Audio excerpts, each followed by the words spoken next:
Olá, queridos e queridas, vocês não têm ideia como é bom saber que há tantos irmãos queridos aí, cada um na sua casa,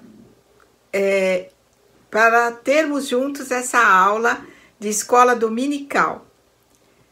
Dentro do tema Vidas que Inspiram, hoje nós temos um episódio muito rico, muito interessante para estudarmos, que é a mulher de Samaria. E nós escolhemos essa imagem que mostra Jesus conversando com ela e ela com o cântaro nas mãos e Jesus assentado no poço de Jacó. Olha que imagem bonita, que colorido, que dourado, não é? Dentre tantas imagens, eu escolhi essa para ilustrar o tema da nossa aula. Muito bem, queridos, vamos fazer uma oração inicial para a inspiração do Espírito Santo. Pai querido e amado, nós te adoramos nesta hora e colocamos o nosso coração, a nossa mente nas tuas mãos, para que o teu Santo Espírito ilumine a nossa aula, que a tua palavra seja preservada, seja entendida e seja gravada no nosso coração. Nós oramos em nome de Jesus. Amém. Muito bem, queridos. O relato sobre o encontro de Jesus com a mulher de Samaria se encontra no Evangelho de João, capítulo 4. Vamos ler os 4 primeiros versículos? Na verdade, nós vamos passear nesse capítulo 4 de João hoje. Muito bem, vamos fazer essa leitura então. Quando, pois, o Senhor veio a saber que os fariseus tinham ouvido dizer que ele, Jesus, fazia e batizava mais discípulos que João, se bem que Jesus mesmo não batizava, e sim os seus discípulos, deixou a Judéia, retirando-se outra vez para a Galileia, e era-lhe necessário atravessar a província de Samaria. Nós escolhemos esse mapa, dentre tantos que estão disponíveis, mas escolhemos esse para que os irmãos visualizem, não só ouçam, mas visualizem o que acontecia.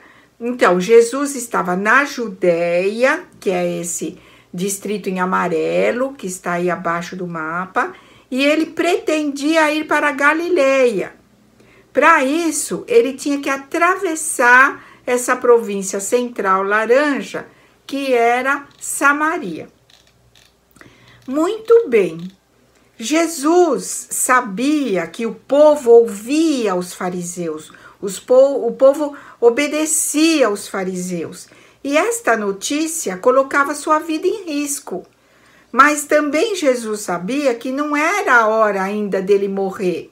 Então, sabiamente, ele decidiu deixar a Judéia, que era a região principal do judaísmo, onde ficava a capital Jerusalém, com o templo, centralizando todo o culto a Deus. E por que o texto destaca que lhe era necessário atravessar a província de Samaria para chegar a Galileia? Como vocês viram no mapa, a Galileia está lá para o alto, né? E então ela era região de periferia. Na Galileia também viviam judeus, mas longe do centro da religião. Samaria ficava entre essas duas jurisdições, com população e religião mesclada e transplantada de outras regiões. E os judeus e samaritanos, eles se detestavam. Os judeus mais zelosos preferiam atravessar para o outro lado do Rio Jordão, e pelo Rio Jordão passar ao lado de Samaria, para depois reatravessar o rio e chegar na Galileia, para que os irmãos entendam quanto que os judeus detestavam os samaritanos e evitavam o convívio com os samaritanos. Mas por que todo esse sentimento? Por que todo esse ódio? Por que toda essa intolerância? Vamos conhecer um pouco da história para entender? A nação israelita, como os irmãos sabem, era formada pelas 12 tribos de Israel, cada tribo com o nome de um dos filhos de Jacó, desculpe. Mas ela foi dividida em 2 reinos. Essas 12 tribos que formavam a nação israelita foi dividida em 2 reinos após a morte do rei Salomão. Então, no ano 930 a.C., ascendeu ao trono de Israel Roboão, filho de Salomão. Salomão havia sobrecarregado o povo com altos impostos e principalmente as tribos do norte estavam descontentes com essa vida difícil, com tantos impostos a serem pagos. Vamos ler 1 Reis 12, de 1 a 2, para entender isso? Foi Roboão a Siquém, porque todo o Israel se reuniu lá para o fazer rei. Tendo Jeroboão, filho de Nebate, ouvido isto, pois estava ainda no Egito, para onde fugira da presença do rei Salomão, onde habitava e donde o mandaram a chamar, veio com toda a congregação de Israel a Roboão e lhe falaram: teu pai fez pesado o nosso jugo. Agora, pois, alivia tu a dura servidão de teu pai e o seu pesado jugo que nos impôs, e nós te serviremos. Ele lhes respondeu: ide-vos, e após 3 dias voltai a mim. E o povo se foi. Muito bem, então vejam que houve, um representante que foi pedir alento para Roboão, que tinha acabado de ser feito rei, não é? Nesses 3 dias, Roboão tomou conselho e chegou a uma decisão. Vamos ver qual foi essa decisão?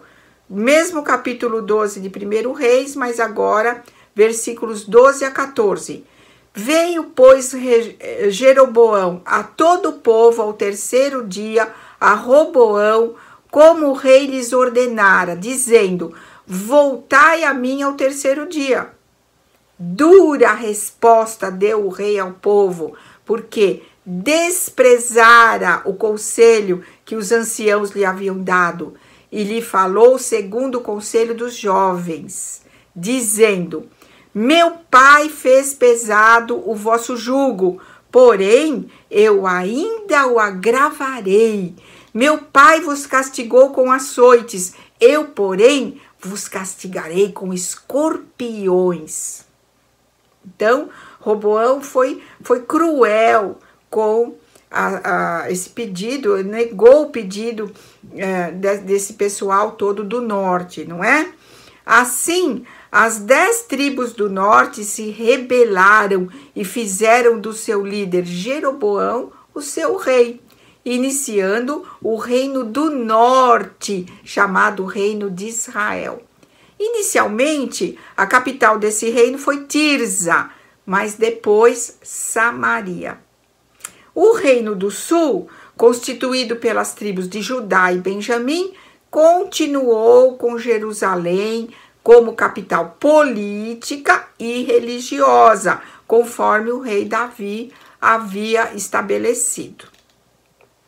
Vamos ler 1 Reis 12, 20? Tendo ouvido todo Israel que Jeroboão tinha voltado, mandaram chamá-lo para a congregação e o fizeram rei sobre todo Israel. Ninguém seguiu a casa de Davi, senão somente a tribo de Judá. Então, meus irmãos queridos, o Reino do Norte, ou o Reino de Israel, ele teve 9 dinastias e, com essas dinastias, 19 reis. Muitos deles conquistaram o trono por meios violentos e fizeram muitas coisas que desagradaram a Deus. Na verdade, queridos, a divisão política pode ter sido legítima, mas eles deveriam continuar adorando no Templo de Jerusalém. Mas o que aconteceu? Eles passaram a adorar no Monte Gerizim e tiveram seus próprios sacerdotes, e lá nesse monte eles construíram um templo que depois foi destruído pelos Macabeus em 128 a.C. Para não ficar só nas palavras, mas sabe que a gente visualizar ajuda bastante, olha essa imagem do Monte Gerizim ao lado do Monte Ebal. O Monte Gerizim é bastante alto, é um dos mais altos da região, chega a 810 metros acima do nível do mar, como os irmãos podem observar nessa foto. E entre os dois montes tem esse vale onde ficava, então, é uma foto mais moderna, né, essa, mas nos tempos de Jesus ficava ali a cidade de Siquém, nesse vale. Do vale você enxergava, então, o monte, o templo, não é? Que os samaritanos construíram, então, nesse monte para adorar a Deus. E aqui nós colocamos, então, uma foto das ruínas do templo que os samaritanos construíram, então, no alto do Monte Gerizim e que depois foi destruído pelos Macabeus. Os profetas Elias e Eliseu denunciaram a idolatria no reino de Israel. Nós podemos encontrar essas passagens, não é? Na Bíblia. E esse reino do norte, ele durou apenas 2 séculos e caiu sob o domínio assírio em 721 a.C., quando Samaria foi invadida pelo deserto assírio, pelo exército assírio, e a população israelita, então, foi exilada. E, na verdade, havia samaritanos monoteístas que criam no único Deus, mas eles consideravam apenas a Torá como escritura. Eles desprezavam os escritos proféticos e as tradições judaicas, a maior parte delas. Então, se tornou, não é, um reino diferente, um reino mesclado, não é? O Reino do Sul, então, os reis que comandaram o Reino do Sul eram descendentes da casa de Davi. Só teve uma exceção quando Atalia usurpou o trono, depois que o seu filho Acasias foi assassinado. Muitos desses reis fizeram a vontade do Senhor, mas o reino também teve problemas com idolatria.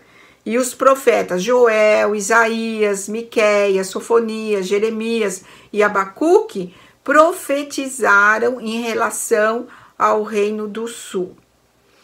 Um século e meio após a queda do Reino do Norte, o Reino do Sul também caiu sob o Império Babilônico. Os irmãos já ouviram e leram bastante sobre isso. Isso ocorreu em 586 a.C., quando o rei Nabucodonosor invadiu Jerusalém e levou o povo ao exílio, não é? Nós temos salmos de lamento, das pessoas muito tristes por terem que deixar Jerusalém e o templo, e ir para uma terra estranha, se submeter a um povo que não temia a Deus. E quando eles voltaram do exílio babilônico, eles receberam permissão para reconstruir o templo e os muros da cidade de Jerusalém. Isso está bem registrado em Neemias, não é? Que os irmãos sabem. E mesmo antes da divisão em Reino do Norte e Reino do Sul, havia já rivalidade entre as tribos. E após a queda de Samaria pelo domínio assírio, que eu já mencionei, 721 a.C., houve muita miscigenação entre os habitantes. Este foi o ponto de partida para esse ódio entre judeus e samaritanos. Foi a mistura com outros povos. Os samaritanos assimilaram costumes assírios.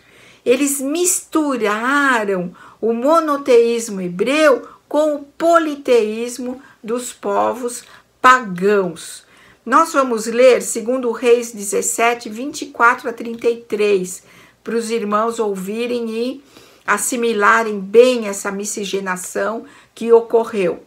O rei da Síria trouxe gente de Babilônia, de Cuta, de Ava, de Amate e de Sefarvaim, e a fez habitar nas cidades de Samaria, em lugar dos filhos de Israel. Tomaram posse de Samaria e habitaram nas suas cidades. A princípio, quando passaram a habitar ali, não temeram o Senhor.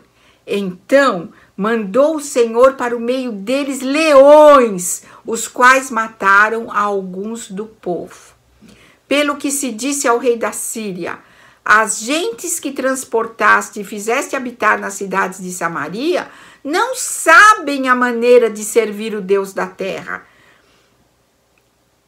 Por isso, enviou ele leões para o meio delas, os quais as matam, porque não sabem como servir o Deus da terra.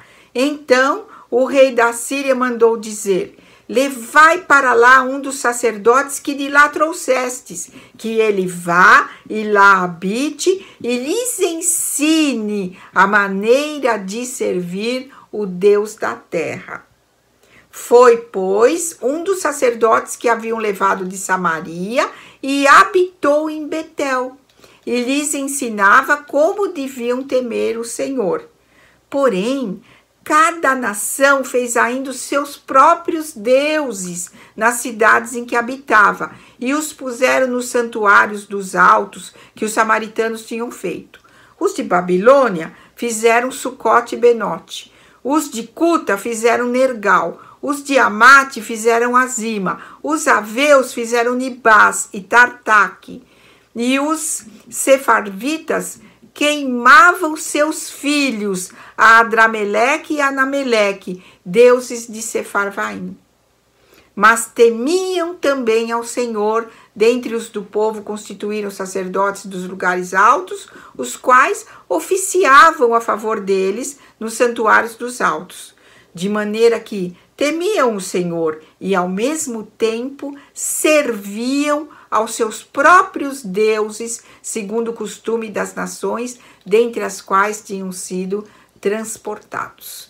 Então, por causa dessa miscigenação, por causa dessa idolatria, desse abandono ao Deus vivo, os judeus, então, os da Judéia, né, do Reino do Sul, odiavam os do Reino do Norte. E em Neemias 2:10, vamos ler esse versículo para os irmãos, para ilustrar melhor, né? Disto ficaram sabendo Sambalate, o Horonita. Então, esse Sambalate era originário de Horonaim, que era uma cidade moabita. E Tobias, o servo amonita, e muito lhes desagradou que alguém viesse a procurar o bem dos filhos de Israel.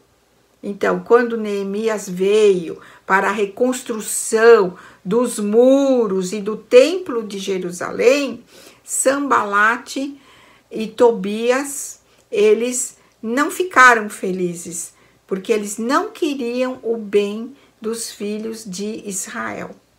E esse Sambalate era nada mais, nada menos que o governador de Samaria. Então, vejam que a história mostra, né, o porquê dessa intolerância entre eles. E os samaritanos construíram seu templo no Monte Gerizim. E em João, esse capítulo 4, que nós estamos passeando nele, no versículo 9, diz assim: então lhe disse a mulher samaritana: como, sendo tu judeu, pedes de beber a mim, que sou mulher samaritana? Porque os judeus não se dão com os samaritanos. Irmãos, os judeus não queriam ter nada em comum com os samaritanos. Havia uma lei até que proibia aos judeus que usassem pratos, copos ou qualquer outro utensílio usado previamente pelos samaritanos. Então, a mulher ficou surpresa, não só por Jesus, sendo homem e judeu, lhe dirigir a palavra, ela como mulher e como samaritana, mas por pretender usar um utensílio seu para beber água. Então, Jesus realmente surpreendeu a mulher com a sua atitude. E vamos voltar àquela pergunta: por que era-lhe necessário atravessar a província de Samaria? Então, os judeus tinham forte rejeição e preconceito contra os samaritanos, a ponto de ofender a Jesus. Nós lemos em João 8,48. Responderam, pois, os judeus e lhe disseram: porventura não temos razão em dizer que és samaritano e tens demônio? Olha só o que eles falaram para Jesus. Mas, ao habitar entre nós encarnado, Jesus transpõe barreiras étnicas, sociais e religiosas, sempre movido pelo amor. Ele não precisava fazer isso, passar por Samaria, mas ele fez porque ele quis, porque ele amava as pessoas e não fazia acepção de pessoas. Continuando o nosso passeio em João 4, vamos ler agora os versículos 5 a 9. Chegou, pois, a uma cidade samaritana chamada Sicar, perto das terras que Jacó dera a seu filho José. Estava ali a fonte de Jacó. Cansado da viagem, assentara-se Jesus junto à fonte, por volta da hora sexta. Nisto veio uma mulher samaritana tirar água. Disse-lhe Jesus: dá-me de beber. Pois seus discípulos tinham ido à cidade para comprar alimentos. Então disse a mulher samaritana: como, sendo tu judeu, pedes de beber a mim, que sou mulher samaritana? Porque os judeus não se dão com os samaritanos. Desses versículos, queridos, nós podemos tirar várias menções, vários fatores importantes para a nossa vida. Um deles é quando diz: cansado da viagem, assentara-se Jesus junto à fonte por volta da hora sexta, ou seja, por volta do meio-dia. Jesus estava cansado da viagem e foi descansar ao lado do poço de Jacó. Isso é um precioso exemplo, porque nós também, quando nós estamos cansados, é necessário descansar. Faz bem descansar. Nós não podemos trabalhar ou nos dedicarmos a qualquer coisa sem o descanso necessário na hora certa. E Jesus sabia disso e deixou esse exemplo para nós.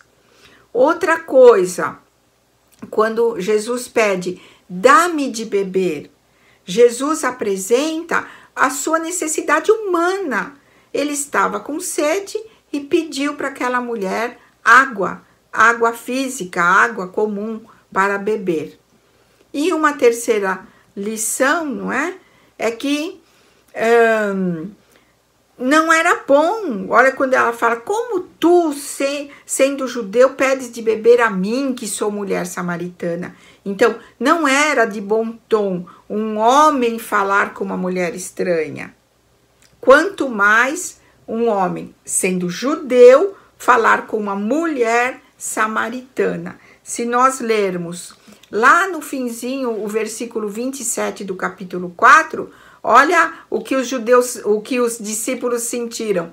Neste ponto chegaram os seus discípulos e se admiraram de que estivesse falando com uma mulher.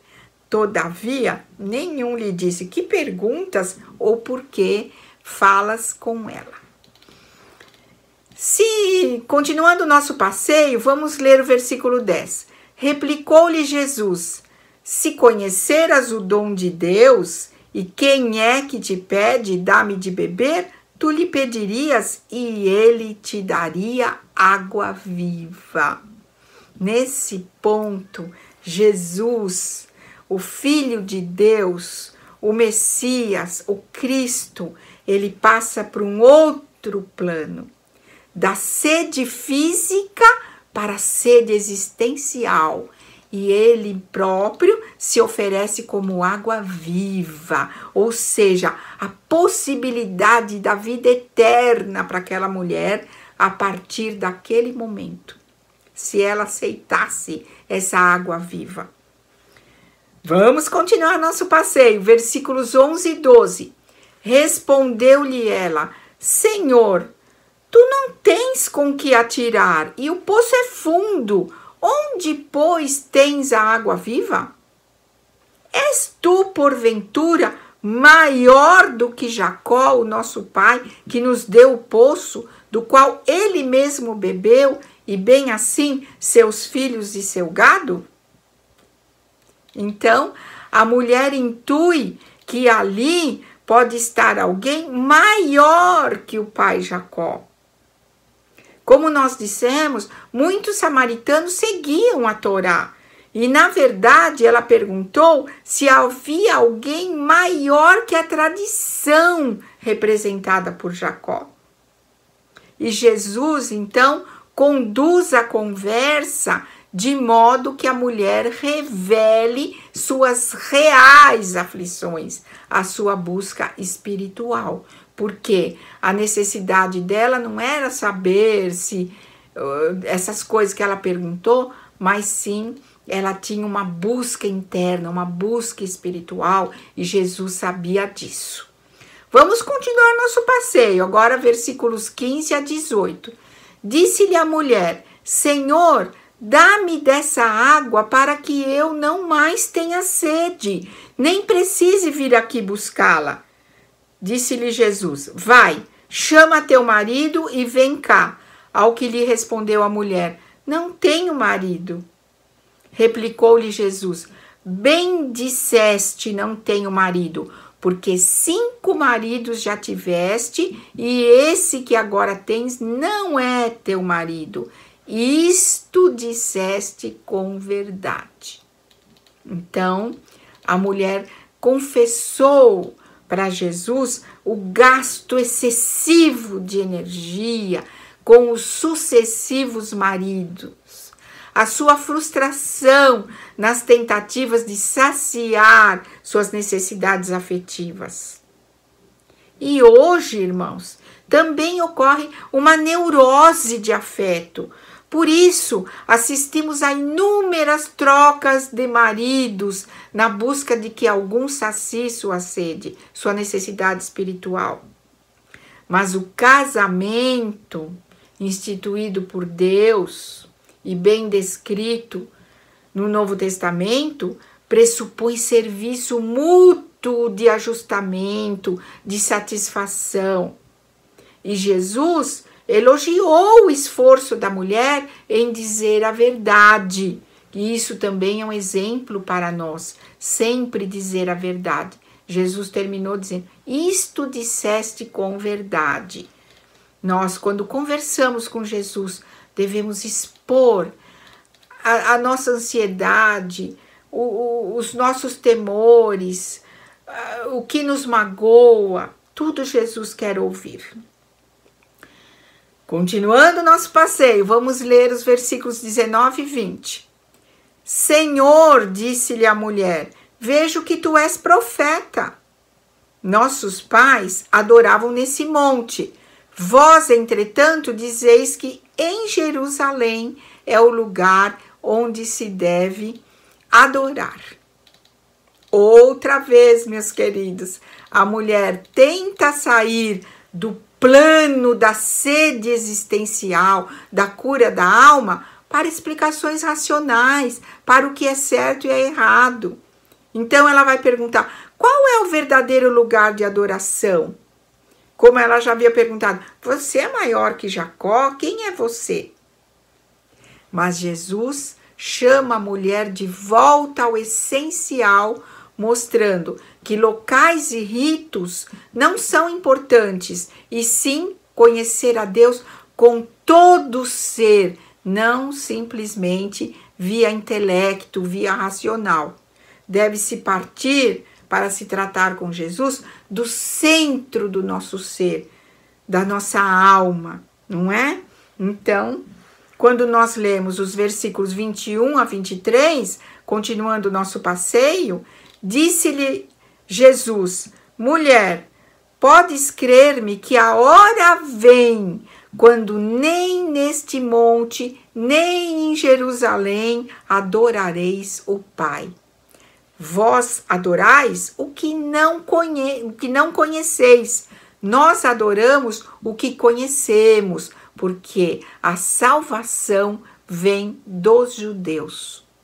Mas vem a hora, e já chegou, em que os verdadeiros adoradores adorarão o Pai em espírito e em verdade, porque são estes que o Pai procura para seus adoradores. Então veja só, adorar o Pai, em vez de ficar preso buscando apenas a água física do pai Jacó. Quem procura saciar tudo no plano humano encontra decepções e trocas de maridos, trocas de emprego, de lugares, de objetos. O cristão é diferente. Ele deixa que Jesus mostre o verdadeiro amor que mata a sede, mas a sede da alma. E não procura Jesus para que satisfaça seus sonhos infantis, seus sonhos de cultura ou suas necessidades físicas, como essa mulher falou do pai Jacó. Continuando o nosso passeio, versículos 24 a 26. Deus é espírito e importa que os seus adoradores o adorem em espírito e em verdade. Eu sei, respondeu a mulher, que há de vir o Messias, chamado Cristo. Quando ele vier, vos anunciará todas as coisas. Disse-lhe Jesus: eu sou, eu que falo contigo. Podemos ler até o 29, o 28 e 29 também. Quanto a mulher, deixou seu cântaro, foi à cidade e disse àqueles homens: vinde comigo e vede um homem que me disse tudo quanto tenho feito. Será este porventura o Cristo? Meus queridos irmãos, Jesus ressignificou a vida dessa mulher. Quando Jesus olhou para ela, ele viu além de sua aparência externa de mulher samaritana. Ele viu um coração que podia crer na verdade. A mulher se transformou de samaritana, discriminada e sem valor social. Ela se transforma em missionária entre o seu povo, levando a eles as boas novas da salvação em Jesus. Talvez essa mulher tenha sido fundadora da primeira comunidade cristã em Samaria. Por quê? Porque ela acolheu com alegria Jesus, o próprio Filho de Deus. Gente, que capítulo riquíssimo esse capítulo 4 de João. Continuando o nosso passeio, quase terminando o nosso passeio, versículos 39 a 43. Muitos samaritanos daquela cidade creram nele, em virtude do testemunho da mulher que anunciara: ele me disse tudo quanto tenho feito.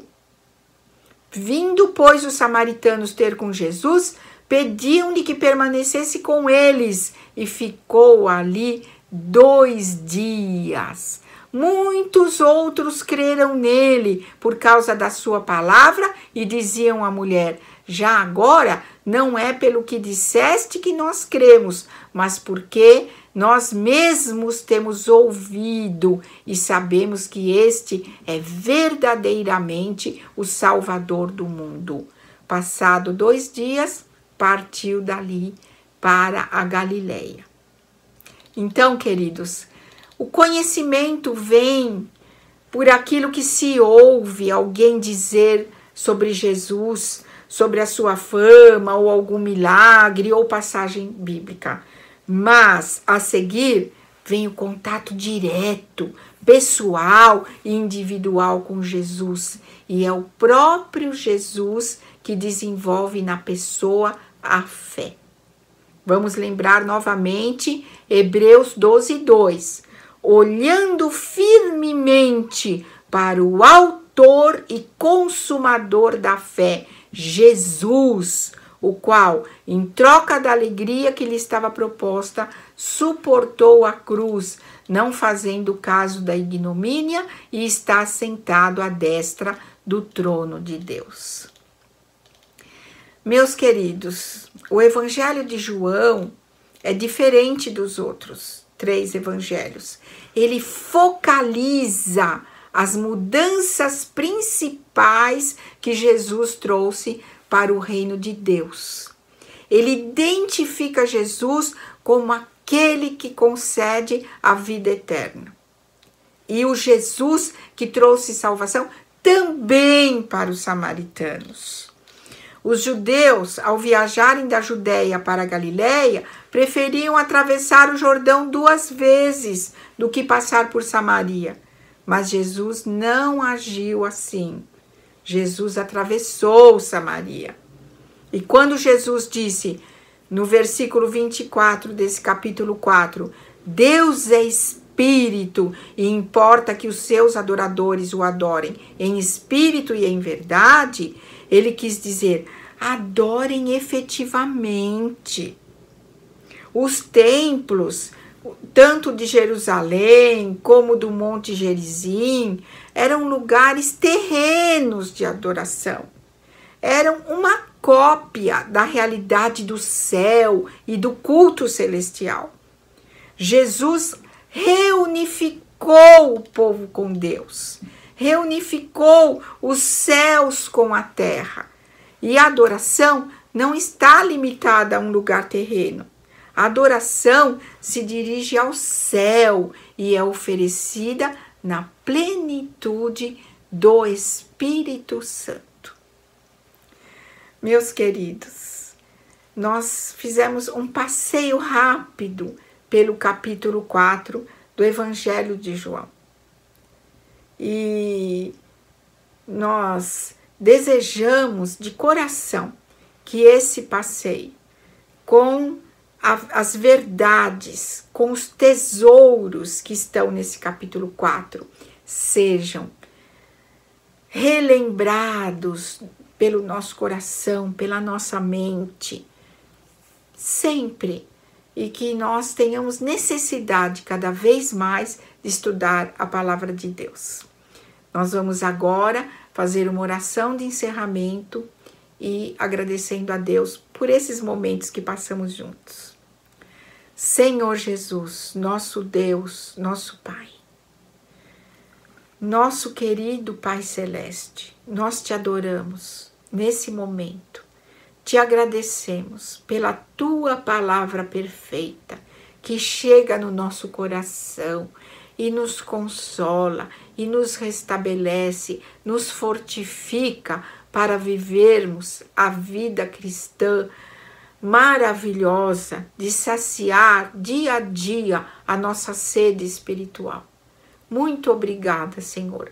Obrigada por esses momentos maravilhosos de estarmos reunidos com os nossos irmãos, estudando a sua palavra. Que sejamos fiéis à tua palavra, Senhor. Que a nossa semana seja abençoada sob a tua graça e sob a tua proteção, na presença do teu Santíssimo Espírito. É o que nós te pedimos e te agradecemos. Em nome de Jesus. Amém.